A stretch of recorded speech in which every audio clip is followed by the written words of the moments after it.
Quando se trata de um scooter, principalmente quando lançam um novo no mercado, a principal dúvida que a gente tem é sobre o tamanho. Será que eu vou ficar muito grande nela? Será que minha perna vai ficar confortável? Vou tentar responder essas perguntas aqui hoje nesse vídeo.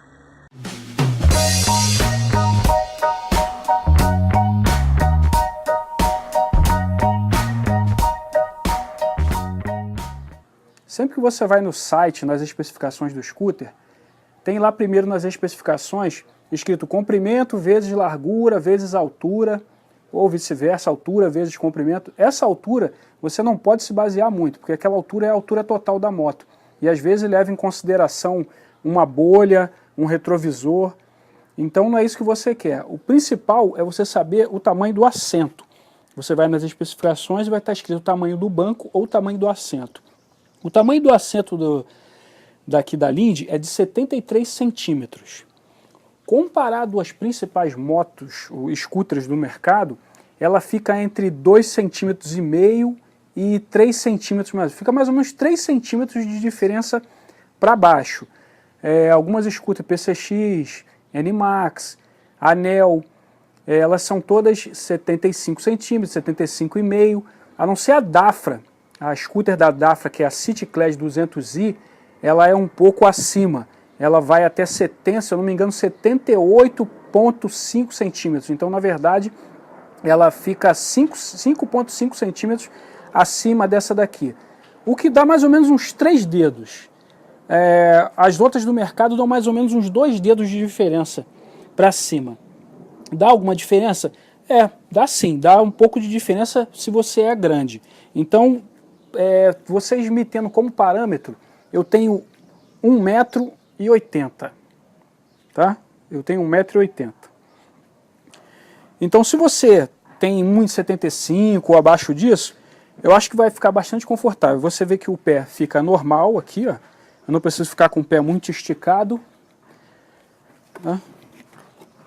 O certo daqui do assento para você ficar bem confortável, levando em conta o seu braço aqui para ele ficar bem relaxado, é isso aqui. Então vocês podem ver a distância que fica do guidão.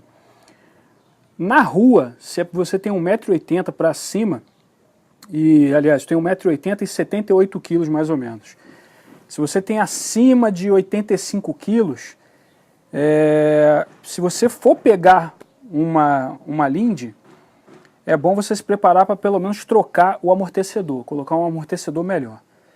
Agora, na questão aqui da minha perna, vocês podem ver, ó, se você tem em 1,80 m ou acima disso, eu já vi até um vídeo com um cara que tinha 1,92 m, você tem que prestar muita atenção no esterço dela, na hora que você for fazer curvas. Então, fazer curvas com ela é muito tranquilo, porque você não precisa esterçar a moto, não precisa virar muito o guidão. Agora, quando você está no meio dos carros, exatamente ali no corredor, e você precisa, quando um carro fecha um corredor, precisa passar de um carro para outro aqui, você tem que tomar muito cuidado. Se você tem uma perna muito grande assim, se você é de 1,80 m para cima, tomar muito cuidado, e na hora de fazer isso, ou você vai estar com um pé, né, abaixo, ou se você não precisar colocar o pé, se você tiver habilidade suficiente para não colocar o pé e dar aquela costurada de leve, lembra? Sempre olhando por cima dos carros para ver se não vem alguma moto e você bater. Peguei a câmera aqui para mostrar para vocês como fica mais ou menos a minha perna. Tá vendo essa distância? Se vocês estão na curva normal, andando normalmente com ela, ela não vai ter muito problema. Agora, se você pega no meio do corredor, a situação é a seguinte: os carros parados, os carros estão ou trânsito muito intenso ou estão parados nos sinais. Aí você quer pegar o corredor para ficar lá no sinal, ou semáforo, depende da região que você é. Então você vai ter que esterçar mais.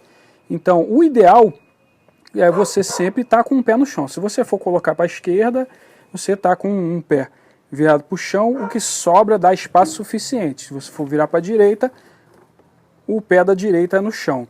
Mas se você tiver habilidade suficiente para não colocar os dois, se você tem mais de 1,80 m, o ideal é que você feche as pernas, tá? Se você fechar as pernas, não vai ter problema. Isso você ganha esse tipo de habilidade com o tempo. Mas o ideal é sempre você estar com uma perna embaixo, tá vendo? Colocando a outra perna aqui Porque isso é só uma... Não, lembre-se, isso aqui você não está fazendo uma curva normal a velocidade de 60, 70 por hora. Isso aqui você está costurando devagar porque os carros estão totalmente parados. Então isso aqui é quase um tutorial do que você tem que fazer se você tiver mais de 1,80 m, a habilidade que você tem que ter num scooter se você tem a perna muito grande. Tá? Mas não é o normal. Se você tem 1,75 m, isso você não vai nem se preocupar tanto. E vocês nunca confiem naquelas propagandas maravilhosas de scooter, quando a pessoa está tá pilotando e fica maravilhoso na moto, o scooter bem grande. Normalmente ali eles colocam uma menina baixa, ou então um cara baixo também de 1 m, 1,65 m. Se vocês pegarem principalmente o comercial da Dafra, propaganda da Dafra, vocês vão ver isso, que tem um cara bem baixinho nela, apesar da Dafra City Clash, ela ter 5 centímetros mais alto de banco, ela é bem grande, bem maior do que essa daqui. Mesmo assim eles colocam um cara baixo. Então isso aqui é para vocês terem um parâmetro, tá? Então quando vocês forem ver as scooters, né, vocês têm um parâmetro da altura do assento. A minha Lindy 125, que a minha esposa apelidou de Magali, está apenas com 346 km rodados, ou seja, está em fase de amaciamento. Quando vocês veem vídeos pela internet, principalmente em fase de amaciamento, eles pedem para a pessoa ficar em 5.000 RPM, em 4.000 RPM, para você fazer a medição. Isso quer dizer que no painel você tem como ver o RPM. E quando acontece de você pegar um scooter como essa, que não tem o RPM no painel para você se basear, como é que você faz o amaciamento? No próximo vídeo eu vou mostrar isso para vocês. Um abraço.